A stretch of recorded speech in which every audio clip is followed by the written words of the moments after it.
Praise lord. ప్రభునందు ప్రియమైన సహోదర సహోదరులందరికీ నా హృదయపూర్వక వందనాలు తెలియజేస్తున్నాను. అందరూ ఎలా ఉన్నారు? మీరందరూ బాగుండాలని నా అనుదిన ప్రార్థనలో నేను జ్ఞాపకం చేసుకుంటున్నాను. మీ యొక్క ప్రార్థన విన్నపములను కామెంట్ రూపంలో తెలియజేయగలరు. ఈరోజు మీ కొరకు దేవుని వాగ్దానం యెషయా గ్రంథము 50వ అధ్యాయం 4వ వచనం.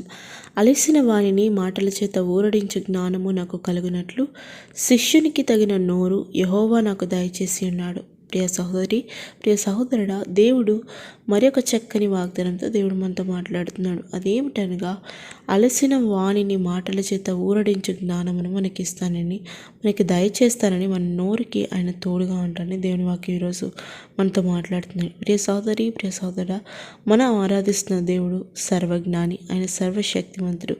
ఆయన పునాది మనపై మనల్ని ఏర్పరచుకున్నవాడు కనుక మన జీవితం మొత్తం ఆయనకి తెలుసు. అవును పిల్లరా, ఈ లోకంలో మనము ఏమైనా సాధించాలనుకుంటే, ఏమైనా పొందుకోవాలనుకుంటే దానికి కేవలము లోక సంబంధమైన ఆ యొక్క జ్ఞానము సరిపోదు, కానీ దైవికమైన జ్ఞానము ఎంతో ఉన్నతమైన స్థలములో యోసేపు వలె, దావీదు వలె దేశం యొక్క ఉన్నతమైన స్థానంలో నిలబడుతుంది. ఎందుకంటే దేవుని యొక్క జ్ఞానము అంత ఉన్నతమైనది కనుక. ప్రియ సహోదరి, ప్రియ సహోదరుడా, దేవుడు ఈరోజు నీతో మాట్లాడుతున్న మాట ఏంటంటే, దేవుడు నీకు ఊరటించి జ్ఞానమును దయచేస్తానని దేవుడు మాట్లాడుతున్నాడు. అందుకని మన దేవుడు సర్వజ్ఞాని, ఆయన మార్గ నిర్దేశకుడు.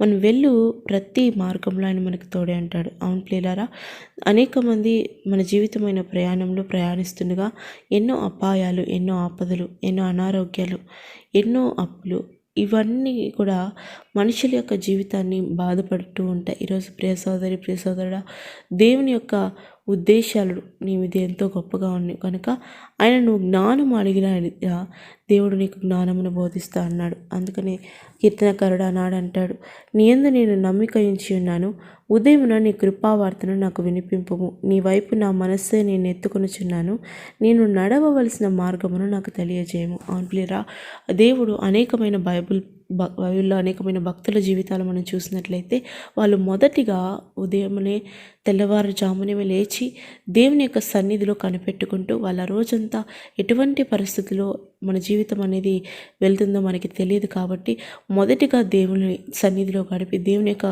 జ్ఞానమును వాళ్ళు తెలుసుకునేవాళ్ళు.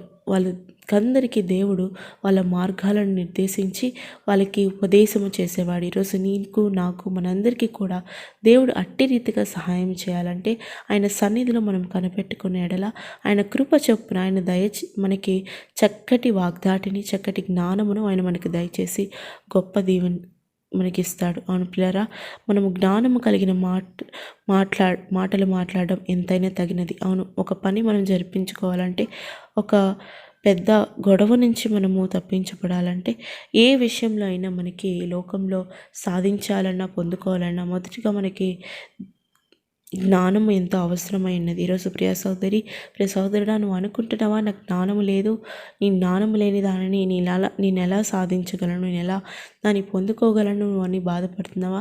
దేవుడు ఈరోజు నీతో మాట్లాడుతున్న మాట, ఆయన నీకు చక్కటి ఊరడించే జ్ఞానమును నీ నోటికి ఇస్తానని ఆయన దయచేస్తానని నేను వాగ్దానం చేస్తున్నాడు. అవును, మన దేవుడు సర్వజ్ఞాని, సర్వను ఎరిగిన వాడు గనుక ఆయన మనకి బోధించే విధానము మన జీవితానికి తగినట్లుగా, మన జీవితము ఎటు వెళ్తే బాగుంటుందో సమస్తమును ఎరిగినవాడు గనుక ఆయన యొక్క మార్గములో, ఆయన యొక్క ఉపదేశంలో మనం వెళ్ళినట్లయితే గొప్ప స్థాయిలో, గొప్ప స్థానంలో దేవుడు మనం నిలబెడతాడు పిల్లరా.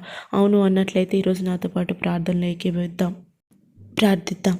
ప్రేమ కలిగిన తండ్రి, మహోన్నతుడా, సర్వజ్ఞాని, సర్వసంపన్నుడా, నీకే వేలాది స్తోత్రములు చెల్లించుకుంటున్నాం. అయా కృపతో బిడ్డల్ని ఇంతవరకు మీరు కాచిన రీతిని బట్టి వందనములు. అవునా తండ్రి, మీరు ప్రేమ కలిగిన దేవుడు, సర్వజ్ఞానివి. అయా మీరు మేము ఎటు వెళ్ళాలో మేము ఉదయమునే లేచి మొదటిగా నిన్ను సన్నిధిలో సమయం గడిపి అయా నీ ఉపదేశమును మేము వినినట్లయితే అయా మా మార్గములు అయా ఏ అపాయము కూడా ఏ ఇబ్బంది కూడా కలగదని నీ దేవుని వాక్యం సెలవిస్తుంది. అయా మీరు గొప్ప వాక్యంతో ఈరోజు మాతో మాట్లాడిన రీతిని బట్టి వందనములు. అవునా తండ్రి, అయా మీరు మాకు మార్గనిర్దేశకుడుగా ఉన్నారు. అమ్మ మేము ఎటు వెళ్ళాలో ఎటు వెళ్ళకూడదో సమస్తమును మీరు బోధించి మమ్మల్ని నడిపించి దేవుడిగా ఉండి బిడ్డల యొక్క జీవితంలో కూడా మీరు అట్టి ఒక కృపను అనుగ్రహించమని, వాళ్ళు ఏ ఏ ప్రయాణాల్లో ఏ ఏ ప్రయాసలో ఉన్నారో తెలియదు కానీ మీరే తోడైండి, మీ జ్ఞానాన్ని అనుగ్రహించి కృప చూపించమని యేసు నామంలో ప్రార్థిస్తున్నాము నా తండ్రి. ఆమేన్.